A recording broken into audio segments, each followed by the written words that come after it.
The sun shimmered against the Kingston skyline as Keisha Morgan zipped up her designer suitcase, carefully laying her silk dresses on top of the Louis Vuitton travel bag. It was early May, and the Caribbean breeze outside her window should have calmed her. But her hands trembled slightly, not from excitement, but from unease. Across town, Andre Wallace leaned against his BMW X6, proudly puffing on a Cuban cigar. He had just wired $5,000 to a travel agency in Morocco. First-class tickets, a luxury riad in Marrakesh, a full desert tour, and a private chef for 3 nights. It wasn't just a birthday getaway. It was supposed to be the reset button. A new beginning, a grand gesture, and perhaps a calculated one. For months, Andre and Keisha had been struggling behind the curated glow of their Instagram accounts. To the world, they were the king and queen of Jamaican luxury love. They flaunted vacations in Dubai, yacht parties in Ocho Rios, and his and her watches that cost more than most people's annual salary. But offline, the sparkle was fading. Andre, 34, was a self-made real estate mogul with a fiery temper and a jealous streak that friends whispered about behind closed doors. Keisha, 29, was a stunning beauty influencer with over 300,000 followers, known for her raw tutorials and dreamy photo shoots. She had charisma and ambition, and she loved Andre, but something had changed in recent months. There had been rumors, whispers of a man, Moroccan, possibly American, who had been seen messaging her. A photographer. Keisha insisted it was professional, but Andre had seen the way her eyes lit up at her phone. He had memorized the pattern of her smiles, and those weren't for him anymore. Still, this trip was meant to fix things. Morocco will change everything, Andre told himself as he dropped his last bundle of cash into the hotel envelope. She'll remember why she chose me. They boarded their flight from Norman Manley International Airport on May 12th. Keisha wore a beige 2-piece set with oversized sunglasses and a silk scarf around her braids. Andre wore his signature black jeans, Versace shades, and AirPods in both ears. Their final post before takeoff showed them toasting champagne in the VIP lounge. Airplane from yard to the kingdom. Birthday vibes begins Morocco red heart, #miking. Keisha captioned the photo. The likes poured in. Over 15,000 in under an hour. But beneath the filter and hashtags, Andre had already checked her messages the night before.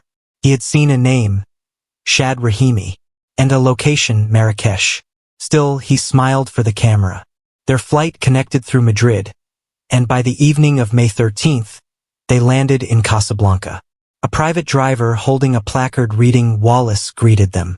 The air smelled of spice and dust, and the narrow streets buzzed with the kind of mystery tourists dream about. But this wasn't just any couple. This wasn't just a vacation. Andre kept his arm tightly around Keisha as they checked into the luxurious Riad Al Andalus, a 5-star haven in the heart of Casablanca. The walls were hand-painted in intricate mosaics, and a courtyard pool glittered under lantern light. Keisha took selfies. Andre poured bourbon into a glass, even though the country's laws frowned on public drinking. They made love that night or something that looked like it, but there was no pillow talk, no laughs, just silence and scrolling. Keisha texted someone under the sheets at 3:47 a.m. The next morning, the breakfast table was filled with Moroccan mint tea, fresh figs, warm flatbread, and honey. Andre barely touched his plate. Keisha posted a boomerang of the teapot being poured. But when the server asked if they'd like to book a tour of the Medina, Andre said coldly, "Maybe later. We're just figuring out our day." The truth was, neither of them had any idea what the next few days would bring. And neither could imagine that only 6 days from that breakfast, one of them would be lying in a Moroccan alley in a pool of blood, while the other disappeared into the desert heat, chased by Interpol. By the time the Moroccan sun crept into the cracks of the ornate wooden shutters the next morning, Keisha had already been up for hours. She stood barefoot on the tiled balcony of their Riyadh suite, sipping mint tea with trembling hands, scrolling through the last message from Shad Rahimi. "I'm here, Marrakesh. Just say when." Her heart skipped, not out of fear, but out of guilt, and something else she couldn't admit even to herself. The message sat unread by Andre, or so she hoped. She had double-checked her passcode before sleeping, but with Andre, there were no guarantees. He had a way of getting into things, not just phones but people's heads. Inside, Andre stirred in bed, his bare chest rising and falling under the thin white linen. He looked peaceful now, almost childlike. But Keisha had seen his other side. The one that broke her iPhone in half last December because she came home an hour late. The one that cried and begged her not to leave, then accused her of cheating minutes later. They had always danced on the edge of something dangerous. A love too intense, too unstable. But it was also addictive. And deep down, she knew Andre was broken long before she ever loved him. They met 5 years ago at a yacht party in Montego Bay. She was a new face in the influencer scene. He was already wealthy, already used to women chasing his money. But Keisha didn't. She had her own vision, her own grind. That's what made Andre fall, and what later made him insecure. Back then, Andre had swept her off her feet with dinners at Sandals, shopping in New York, and surprise getaways to the Cayman Islands. But over time, the lavish gifts were replaced with tracking apps, public outbursts, and aggressive interrogations over every unknown number in her phone. Keisha's friends saw it. They begged her to walk away. "You think it's love," her best friend Latoya once said. "But it's just possession." Still, she stayed. And now here they were, half a world away, pretending everything was fine. That afternoon, they toured the ancient streets of the Casablanca Medina. Tourists swarmed the alleys, taking photos of vibrant fabrics, antique lamps, and spice pyramids. Keisha tried to enjoy it. She smiled for the camera, kissed Andre's cheek, and posted another photo. Casablanca Magic Nazar Amulet Sparkles #Moroccan Dreams. But her smile was just a mask, because the night before she had lied. She told Andre she needed to respond to an urgent brand email and wanted to go downstairs for better Wi-Fi. Instead, she had walked 2 blocks to a cafe and video called Shad from the back patio. He had a soft voice and thoughtful eyes, the kind that made her feel seen. Not scanned, not owned. He asked about her safety, her work, her heart. She told him Andre was trying, but it felt like putting makeup on a corpse. The love was cold now, decaying. "Just get to Marrakesh," Shad said gently. "I'll handle the rest." Keisha hadn't said yes. Not directly. But her silence was answer enough. What she didn't know was that Andre had followed her out of the riad that night. A doorman later told police he saw a man in a white hoodie pacing behind her just minutes after she left. Andre had watched her from a distance, watched her smile, watched her speak softly into her phone. He didn't confront her that night. Instead, he returned to their room before she did, poured himself a drink, and stared at the ceiling for over an hour. When Keisha walked in, she smiled awkwardly. Brand was just being fussy about the campaign content, she lied. Andre nodded, but his face didn't move. He already knew. The next day, they took a train to Marrakesh. Andre made the arrangements. First-class seats, a chauffeur waiting on arrival, another riad, this one even more extravagant, with rose petals scattered on the bed and a candlelit rooftop dinner. For Keisha, it felt like he was trying again, like maybe he hadn't found out. For Andre, it was something else entirely, a trap. The train ride from Casablanca to Marrakesh was quiet, unnaturally so. Keisha rested her head against the window, watching the Moroccan countryside blur by arid earth, scattered palm trees, and the occasional donkey cart trudging along dusty roads. The desert had a haunting beauty, but her stomach twisted with dread. Andre sat across from her, legs crossed, flipping through a local newspaper he couldn't even read. Every now and then, he glanced up, pretending to admire the view. But in his mind, the headlines were already written. Jamaican woman found dead in Morocco. Lover arrested. Or maybe, man murders wife and her secret boyfriend abroad. He clenched his fist. Keisha had noticed his silence but didn't press it. The mood was too fragile to touch. She'd seen this version of Andre before. The one that said little, smiled even less, and seemed like he was only physically present while his mind raced with dark possibilities. When they arrived at Riyadh Sultana, the evening call to prayer echoed across the city, filling the air with an eerie, melodic hum. Their driver helped with the luggage while a young hotel hostess greeted them with sweet mint tea and warm towels. The new suite was breathtaking. Private plunge pool. Intricate zellige tilework on every wall. Velvet curtains in deep maroon and gold. It looked like a honeymoon suite. Romantic, secluded, and silent. Keisha gave Andre a nervous smile. "This is incredible." He kissed her cheek gently. "Only the best, birthday queen." But the words felt hollow. That night, they dined on the rooftop under Moroccan lanterns. The waiter served saffron lamb, roasted figs, and fresh bread with argan oil. Keisha tried to make conversation. Asked about his mom, joked about the stubborn cat back home, but Andre mostly nodded, swirling his wine glass without drinking.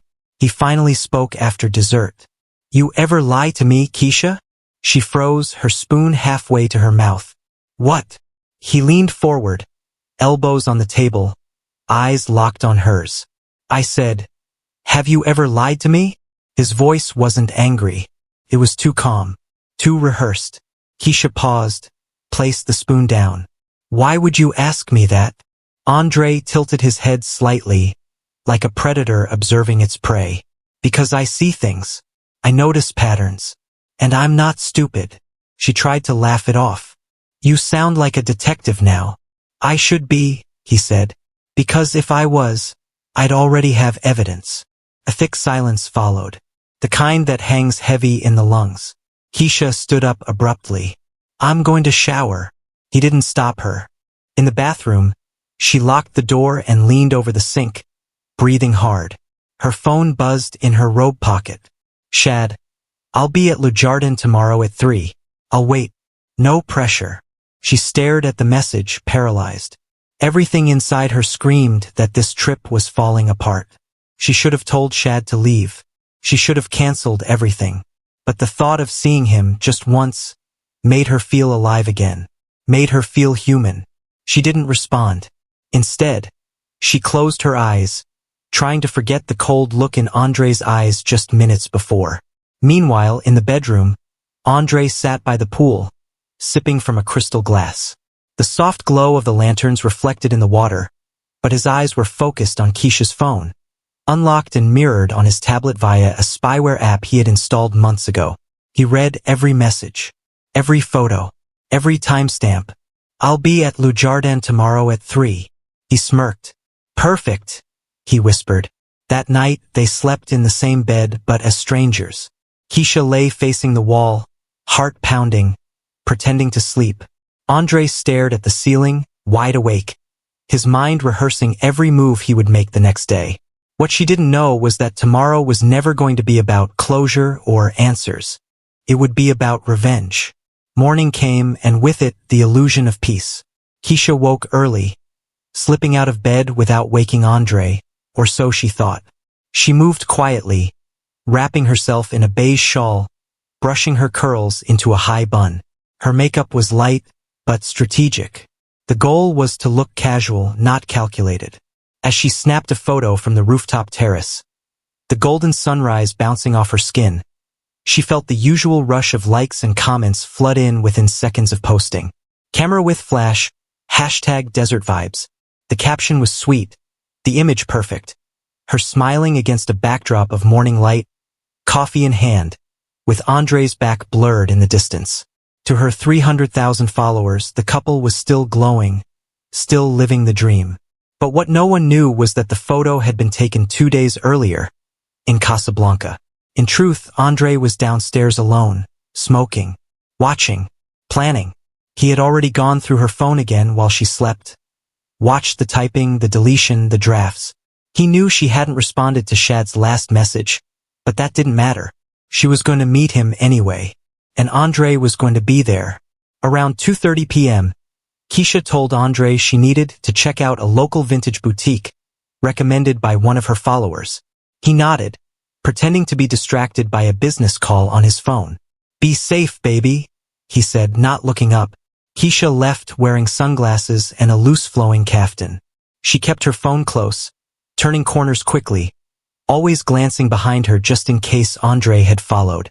But the streets of Marrakesh were chaotic, narrow alleys filled with tourists, motorbikes, vendors, and children darting between shops. She quickly lost any sense of paranoia. At exactly 3:07 p.m., she arrived at Le Jardin, a lush garden cafe hidden behind high green doors. Birds chirped softly above the tiled courtyard, and the air smelled of mint and orange blossoms. She spotted him instantly. Shad Rahimi, sitting alone by a fountain, camera by his side, wearing a black linen shirt and the same soft smile that had captivated her online. He stood up and embraced her gently. "You came," he said. "I wasn't sure I should," Keisha whispered, already trembling. They sat, ordered tea, talked, and for a moment it was everything she had hoped it would be: easy, calm, kind. Shad listened as she vented about Andre's control, the fear, the rage. "You don't have to go back," Shad said softly. "You have people. I'll help you. You're not stuck." Keisha looked away, her eyes misting. But just as she was about to speak, something shifted. A flicker, a figure. From the corner of her eye, she saw someone standing near the cafe's garden gate. Someone tall in a dark hoodie, half concealed behind a column of hanging vines. Her stomach dropped. "Is that him?" Shad asked, glancing over his shoulder. I don't know," Keisha said, already rising from her seat. But the figure was gone. What Keisha didn't know was that Andre had followed her from the riad, staying 10 steps behind, blending into crowds, ducking into alleys when needed. He hadn't expected her to be so careless, so bold. Seeing her laugh with Shad, touching his arm, leaning in with those familiar eyes, it confirmed everything he had feared, and more. He didn't approach them at the cafe. Not yet. Instead, he returned to the riad ahead of her. Cool. Controlled. Waiting. When Keisha returned around 5 p.m., she was startled to find Andre on the rooftop, casually reading a book, a glass of mint tea beside him. He looked up and smiled. "How was the boutique?" She hesitated. "Closed. Nothing special." Andre nodded slowly. "That's too bad." He reached into his pocket and pulled out a small velvet box. "For you," he said, handing it to her. Inside was a delicate gold bracelet, engraved with the words, "Forever mine." Keisha's breath caught. He stood and kissed her forehead. "Dinner tonight. No phones. Just us." That night, as she sat across from him at the candlelit table, something felt different. His voice was soft, but his eyes were hollow. There were no outbursts, no accusations. Only silence. Heavy, deliberate silence. And as he raised his glass and whispered, "To love," Keisha realized too late, this wasn't a celebration anymore. It was a goodbye. Shad Rahimi had only known Keisha for 6 months. An online friendship turned emotional affair. A 31-year-old Moroccan-American travel photographer, he was soft-spoken, thoughtful, and miles away from Andre's dominant personality. He'd met Keisha on Instagram when she liked one of his desert portraits. What began as casual DMs turned into daily voice notes, late-night calls, and shared secrets. Shad never asked for more. But when Keisha told him she'd be in Morocco, he offered to meet, just to talk. Shad had no idea Andre existed, until that day at Le Jardin, when he caught a glimpse of the man in the hoodie watching them. "Something's not right," Shad said, sensing the danger long before Keisha could admit it. That night Andre was calm, too calm. He poured wine, complimented her dress, and gave her the bracelet like a man still in love. But Keisha's instincts screamed otherwise. Later, while she showered, he stared at her phone on the nightstand. A new message from Shad lit up the screen. "I'm worried. Please text when you're safe." Andre didn't open it. He didn't need to. The next morning, Keisha woke up to find Andre gone. A note lay beside her. "Gone to the souk. Be back soon. Dinner tonight. Rooftop." But by afternoon, he still hadn't returned. At 6:48 p.m., a scream echoed through the old Medina. Locals rushed toward a narrow alley where a young man lay motionless, stabbed multiple times. Blood pooled beneath his camera bag. Shad Rahimi was pronounced dead at the scene. Nearby, a woman, Keisha, was found stumbling, bleeding from a slash on her arm, crying hysterically in broken French and English. "It's Andre," she said between sobs. He killed him. He tried to kill me. She was rushed to a Marrakesh hospital. Andre had vanished. Within hours, Moroccan police issued a nationwide alert for Andre Wallace. Security footage showed him exiting the Medina moments after the murder, wearing dark glasses and a baseball cap. The Jamaican embassy was notified. Interpol placed him on the red notice list. Andre's passport had been scanned at a train station heading toward Tangier, near the Spanish border. He was likely trying to flee to Europe by sea. Authorities knew it was only a matter of time.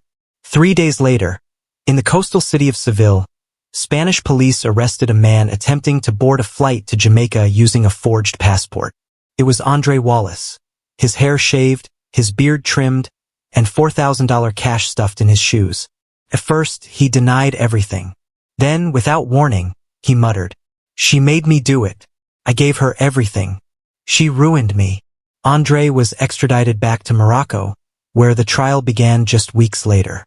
The courtroom was packed with journalists and foreign diplomats. Keisha took the stand with her arm still in a sling. She recounted everything: the control, the threats, the stalking, and finally the murder. Her voice shook, but her words were clear. Andre's defense argued mental distress and betrayal. But the evidence was overwhelming. Surveillance footage, GPS logs, and forensic data matched the murder weapon to a knife bought 2 days earlier by Andre. He was found guilty on all counts. Andre Wallace was sentenced to 25 years in a Moroccan prison. He showed no emotion as the verdict was read. Keisha quietly exited the courtroom with her lawyer and Jamaican embassy staff. She didn't speak to the press. She didn't look back. Later, she released a short statement. "Justice was served, but I will never be the same." Chad Rahimi was buried in Chicago. His camera returned to his family. It was cracked, bloodied, and missing the memory card. Keisha returned to Jamaica, leaving behind the influencer life she once loved. Her final Instagram post was a black screen with one word: survived. She never posted again.